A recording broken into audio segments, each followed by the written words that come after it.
we have this very sad looking meal. From my experience, the smaller chilies are generally the ones that are more painful. And this is a lot smaller than the first one. I'm trying to not drink anything. I'm just savoring the pain and the enjoyment right now. The pain it's lingering badly. The nose is running, profusely salivating right now. I can feel it in my stomach. That was disgusting. Dates are kind of like my new beers. I eat like half a kilo of dates on a marathon and I go, I'm never eating a date again. And then next week, I'm eating more dates. Welcome to the Greek God Project, where I take you on my journey through getting jacked, strong, and healthy. Today, I'll be taking you through a day of eating, and we're going to test the spice tolerance, which was pretty brutal. Enjoy. Good morning. It is a beautiful day today, which is fantastic. I'm here to show you what I'm eating to get jacked. Now, this is basically what I'm going to be eating every day. I don't really change it up too much, but it is first thing in the morning, and first thing I do in the morning is eat, because first thing in the morning is the first chance to stimulate muscle protein synthesis. So I have a nice little concoction here. This is 2 cups of oats. It is 150 grams of mixed berries. It is 300 grams of fat-free Greek yogurt and 20 grams of honey. So gets me my protein in with the yogurt. The honey and the oats just provide a bit of carbs because I'm going to work out between this meal and the next. So I'm trying to fill up the glycogen stores, get ready for a big workout. And I guess the berries are also a bit of carbs as well. It just makes it taste good. So this is what I'll be eating for breakfast.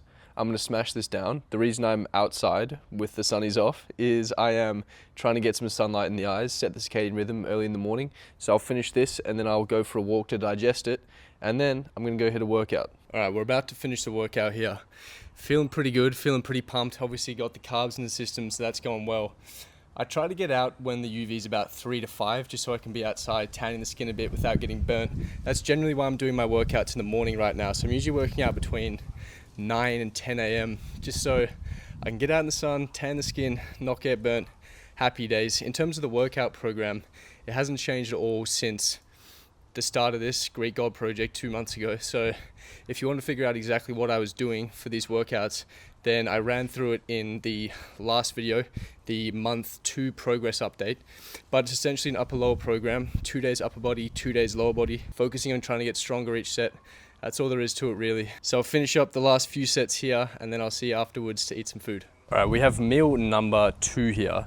This is 150 grams of lean beef mince with half of a serving of my micronutrient optimized rice, which is essentially 150 grams of broccoli, 150 grams of sweet potato, 200 grams of black beans, and 1 cup of rice, so half of that. I like to add a bit of chili flakes to it just to increase my spice tolerance a little bit. We're actually going to test the spice tolerance in this video, so stay tuned for that. I'm adding salt to this meal because obviously I was just sweating, I was just working out. So this is the salt I'm using. It is iodized salt. The reason is I need to get some iodine in. Iodine is good for the thyroid function. I used to be drinking cranberry juice for that, but I don't want to drink cranberry juice. It's expensive, it's gross, so I'd rather just use iodized salt. But this is the meal. I'm going to get this down, and then afterwards I'm going to go for a walk. And I'll probably explain to you why I walk after every meal. By the way, no knife and fork. We're rocking the chopsticks and teaspoon. Slows me down, chopsticks and teaspoon, and it's also good for just improving my chopstick dexterity, just so I'm a bit more skilled in the craft of chopsticks. So that's why I'm not using a knife and fork. That's why I'm eating beef and rice with chopsticks. Before we head for the walk, I have a few more things to put in my body. So we just had some creatine. This is the only supplement I take. I don't need any vitamins, anything like that, because I get everything in the food I eat. I'm also gonna have some pineapple and some dates here. I basically have the base of my diet, which is the micronutrients I need to eat and the protein I need to hit. And after that, I'm trying to fill my calories with carbs. So right now I'm filling my carbs with some sort of fruit. Now, it's pineapple and dates right now, but to be honest, I'm probably gonna start going pretty long on the bananas. I just don't have any at home right now. And even if I went to the shops and bought some, they probably wouldn't be ready to eat. So this is the current carbohydrate calorie filling thing that I'm doing. But this will probably be supplemented pretty soon with bananas. But I'll eat this and then afterwards, I will see you for a walk. All right, I'm off for the walk post-meal. This is an absolute staple for me. I do this all the time, probably do this about 4 times a day, and that's just walking after a meal. Now, the reason I walk after a meal is because it's so good at digesting food. I don't know if you guys have noticed, but if you eat a huge amount of food, if you just have a big meal and then you just sit down and get to work, or you just don't get up and about, you just feel horrible. You have very, very low energy. It's because you're sitting there digesting food and you're just crashing. So when I go for this walk, not only am I outside in nature and just refreshing my mind, but it's also digesting the food really well. One of the things I really like to do on these walks is I like to mentally prepare myself for the next task I'm doing. I feel like a lot of times after we eat food, it's just that change of environment, and then when we get back to doing work, we're kind of a bit out of it. So on this walk, I like to be really preparing myself, thinking about exactly what I'm going to do next, what is the next big task I'm going to get done, so that when I get home, I'm not trying to think about what to do, I'm not going to procrastinate, I just get straight to work. So I try to really mentally prepare myself for what's up next. But digesting the food, really important, just getting mentally primed for the next activity. That is why I love the 10-minute walk post-meal. All right, I'm going to get some work done. This is what I have pre-work. This is my cacao drink. It's usually in a hot form. It's usually a hot cocoa or whatever you call it, but this is got a bit of ice in it. It's a nice day, it's a bit warm, so I'm not gonna have a hot drink. So it's basically 1 tablespoon of cacao powder, 250 mils of almond milk. I have 2 of these a day, so it turns out to be a liter of almond milk, 2 tablespoons of cacao powder. Almond milk gets my vitamin E in, I believe, which is great, gets 100% of my daily intake, which is something that I didn't get if I didn't have this. And the cacao powder just adds a little bit of magnesium, manganese, and tastes like chocolate, so it tastes pretty good. I'll add a bit of stevia to this to sweeten it up. But yeah, I'll have this a few times a day. I really like it. It's just a nice thing to have after you've gone for the walk, just to get you in the zone, ready to get some work done. Today is a caffeine-free day today, so I have some nicotine gum. So I'll chew, these are 2 milligram pieces. I'll probably chew 3 of these maybe today. And then tomorrow I'll be back on the caffeine. So this is, I guess you call this a little snack that I'll have between meal 2 and meal 3. We got meal number 3 here, exact same as meal number 2, nice and simple, 150 grams of beef, and we have our half serving of micronutrient optimized rice. I've got the chili flakes on here, as you know. I've got a bit of sriracha here for a bit of flavor, a bit of kick. After this, we're gonna test out the spice tolerance. We're gonna see how well we can handle different levels of chili. So I'm excited for that. I'm not gonna lie, I'm a little bit nervous. That habanero, I'm a little concerned about. But first things first, let me get this down and then we'll test the spice tolerance. All right, this is the moment we've all been waiting for. I'm gonna test the spice tolerance. So I have 4 different chilies here. We have red cayenne chilies, which is supposed to be a medium. We have the jalapenos, which is a hot. We have the bird's eye chili, which is a very hot. And we have the habanero, which is also very hot, but I've heard bad things about this. So we're gonna start off nice and easy. We're gonna start off with the red cayenne chili. I'm not looking forward to this, I'm not gonna lie. My spice tolerance, my baseline is just terrible. I mean, that's the reason I've been adding more chili over time, is because it's just pathetically low right now. But let's start things off. So first up, we have red cayenne chilies. 2 stars, 2 chili level of spice. That's big. That's a large chili. But it's supposed to be only a medium, so let's see how it goes.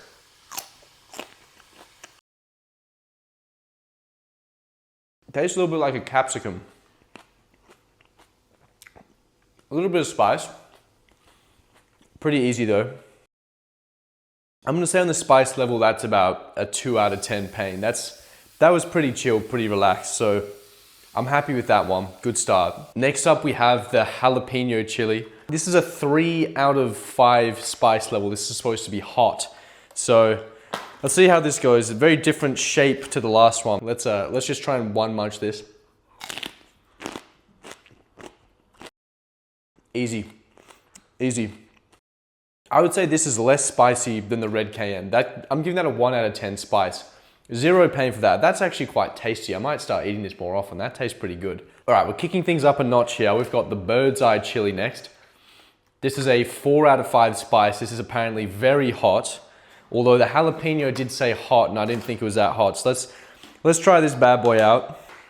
This is a lot smaller and I don't think I like that. From my experience, the smaller chilies are generally the ones that are more painful. And this is a lot smaller than the first one. It's red as well, which I don't like, but here we go. Bird's eye chilies, extra hot. Definitely spicier. Oh, that's got a bit of kick to it. Bit of, oh, okay. That's got a bit of something to it. That is definitely spicy. All right, I'm gonna put that at like that's going about a 6 out of 10 on the pain level. It's spicy, but I could handle it. Like, definitely kicked it up a notch from the jalapeno. But we hacked it. This one I'm worried about. The habanero. This is a 4 out of 5 spice as well, but I bet you it's gonna be spicier than this. This is bigger as well. So this is a thick chili. I've heard very bad things about this. I need some time to mentally prepare for this one. The bird's eye is still hitting me a little bit, I'm not gonna lie. All right, no time like the present. Let's do it. Habanero chili. This will be the hottest one we're trying so far. Let's go.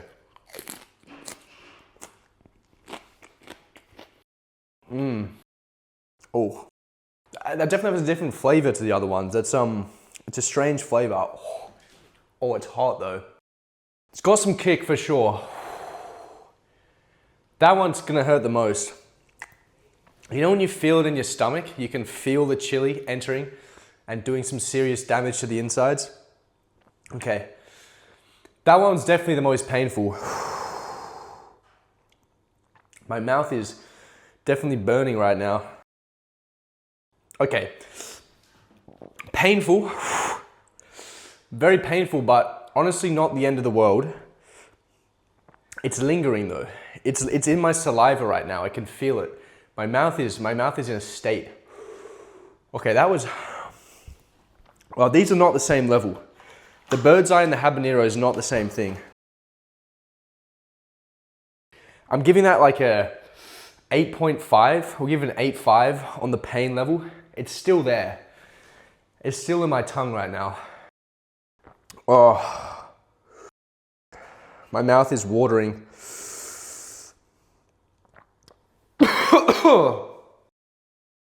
It's, to be honest, the pain level is about the same as it was when I first ate it. I'm trying to not drink anything. I'm just savoring the pain and the enjoyment right now.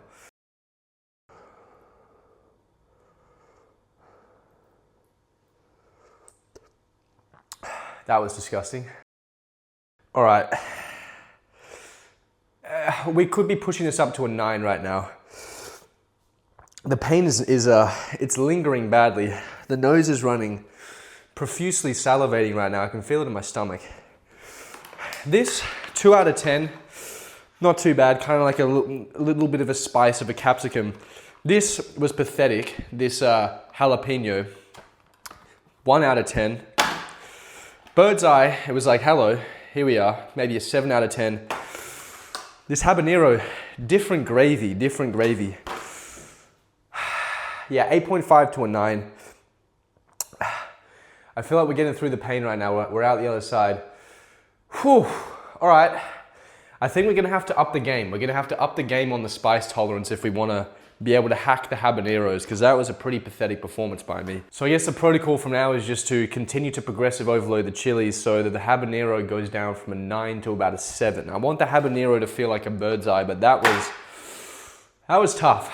Well, there you go. That is what my spice tolerance currently looks like. Pretty pathetic. We've got to definitely get this better, but not a bad start. At least I could hack the first 2 chilies. Even the first 2, 3, not too bad, but the habaneros definitely dominated me today. I'll be back probably next month. I'll try and take this on again and hopefully perform a little bit better. All right, meal number 4. We have this very sad looking meal, but this is a very convenient meal. It gets a lot of my micronutrients in. I've got a can of sardines here. This provides me omega-3s. I add a bit of sriracha to this to make it a bit more flavorsome. I have a couple of pickled eggs here. I'll explain that later. But they provide a bit of choline, a bit of protein as well. So this is getting us our 30 odd grams of protein in to hit muscle protein synthesis. And I realized I needed a few more calories to fill for the rest of the day, some easy carbs.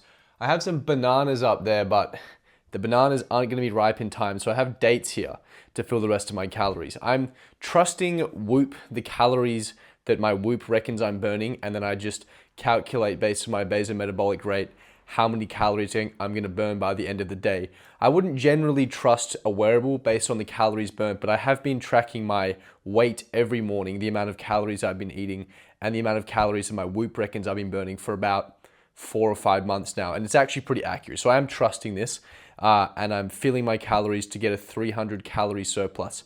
The goal for me is to try and hit a 300 calorie surplus on all my lifting days, which is 4 days a week, and then a 300 calorie deficit on all of my non-lifting running days. It basically means that I have more calories, more energy available when my muscle protein synthesis is maximized. So I'm actually building muscle when the muscle protein synthesis is up. And then when I have less muscle protein synthesis elevated, that's when I'm in my calorie deficit. So on average, I'm eating maintenance over the course of the week, but I have my surpluses when I'm lifting and my deficits when I'm not. So in the last video, I mentioned that I was eating the pickled eggs because they were lower admin than just regularly boiling them and having to cook them every week. The problem was that I didn't really like the taste, but I've kind of figured out the pickled eggs. So this time I've added a bit of curry powder to them. I've also gone for a mix of half vinegar and half just water. Not bad. Honestly, they probably taste better than just regular boiled eggs. So definitely a big upgrade, because also a lot less admin. I mean, this is, I don't know how many eggs this is, but total I can cook about 40. I mean, this is a monster jug of pickled eggs. So I don't have to cook eggs for probably till next year, which is nice. This is the new setup with the pickled eggs for the little addition to my very sad meal that I eat at the end of the day. By the way, I harped on about this in the last day of eating, but I haven't really talked about it much in this one, but I try to cook as little as possible. For me, cooking is a pretty bad use of my time. I try to cook everything ahead of time, so as you can see here, I've cooked, 2 months of eggs in there. I also have cooked 2 months worth of rice, this micronutrient optimized anabolic rice, so I don't have to worry about that either. And I have 2 months of protein bars. So I basically don't have to cook till next year, which is a nice problem. Well, it's not a problem, but it's a nice thing to have. So I really try and batch cook stuff as much as possible, because not only does it mean I don't have to worry about cooking, but it also means that I only have to think about food once. And that's when I buy the food, I cook it all up, it's all ready to go. The easiest thing for me to do is just eat healthy, because it's the easiest thing available for me. So I definitely like meal prepping the food, getting it done ahead of time so I don't have to worry about it. Okay, so I made a slight miscalculation on the amount of calories I'm going to burn today. It looks like I'm going to be closer to 3,500 calories burnt. So I need to add more calories. I have dates and almonds here. Usually I would fill this with just carbohydrates, probably some sort of, probably bananas really. And I would probably try and eat them closer to when I was working out. But I did just make a miscalculation here. I wouldn't be eating almonds regularly just because it's a little bit more fat than I should eat. The fat's still under 100 grams, which is good, and it's still over 70, which is what I want. But it would probably be bananas. I just don't want to eat 500 calories more dates. I'd rather eat something with a bit of variety, and I'm not gonna cry if I have a little bit more fat than usual. It's really not that big of a deal. So this is how I'll be currently filling the calories for today, but usually I would be trying to fill it with carbohydrates, specifically around the workouts. But priority number one, getting the protein in and getting the calories in. So that's what we're doing, and the calories are coming from an interesting selection of dates and almonds. I kind of hate dates because I eat these when I'm running my marathons. So dates are kind of like my new beers. I eat like half a kilo of dates on a marathon and I go, I'm never eating a date again. And then next week I'm eating more dates. So here we are. Dates are back on the menu. So let's get this down and then I'll see you for meal number 5. All right, meal number 5 here. We have a homemade protein bar. I made 2 months of this in the last day of eating video. So if you want to see me make 2 months worth of this stuff, then you can check that out. This is about 30 grams of protein, less than 200 calories. So it's a very, very decent thing to have before bed, just to trigger muscle protein synthesis one last time without eating a bunch of calories you have to digest when you're trying to sleep. So this brings us to the end of the day of eating. Most importantly, what were our macros looking like? So we had 3,800 calories today, which is a lot of calories, but it was only a 300 calorie surplus for me, which is what I'm trying to get on my lifting days. We had 235 grams of protein, so well and truly enough for me to hit my 1 gram of protein per pound of body weight. We had 445 grams of carbs, so it was super high on the carbs, which is fantastic for the workout, for fueling the glycogen stores. So that's very nice. And we had 95 grams of fat. So that was our day of eating. That looks pretty much like most of my days will look for this month, except for the little calorie filling things. So eating the dates and eating the almonds, I wouldn't usually do that. I'll probably be filling my calories more with bananas. In terms of my micronutrients, absolutely 100% perfect as per usual. I make sure I have a few things in place so that I'm always hitting my micronutrients. So things like my micronutrient optimized rice, getting in the calcium from the yogurt, getting in my iron and things like that from the red meat, getting my vitamin E from the almond milk, things like that, just so I'm getting all my micronutrients in. But that was a day of eating, so I hope you enjoyed. If you did, then please like and subscribe to the YouTube channel. This is part of the Greek God Project series, so there's plenty more videos like this on the channel, so if you want to check them out, they're probably somewhere around here, so I will see you in one of those.